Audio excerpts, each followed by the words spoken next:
Spiced quinoa pilaf with corn and broccoli. Prepare the ingredients. Heat an oven to 200 degrees Celsius or 400 Fahrenheit. For the quinoa, dice 2 cups of pumpkin into 5 centimeter cubes. Remove the husk from 4 corn cobs. Place the pumpkin corn cobs on a tray lined with baking paper and bake in the oven for 20 minutes. Meanwhile, rinse 2 cups of quinoa under cold water really well. Finely dice 1 onion, finely slice 1 garlic clove, finely grate 2 tablespoons of fresh ginger.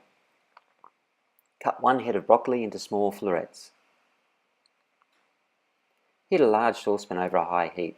Add half a cup of water. Add the onion, garlic and ginger and saute until the water is absorbed. Stir in 2 cups of rinsed quinoa. Add 4 cups of water and stir. Bring to the boil, reduce the heat to low. Uncover and place the broccoli on top. Cover and cook for 4 minutes.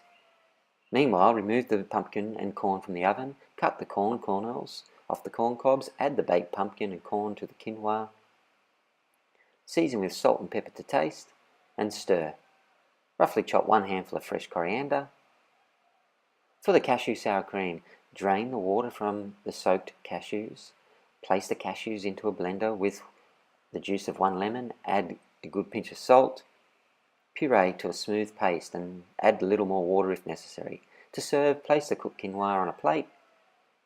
Top with cashew sour cream, chop coriander leaves and serve.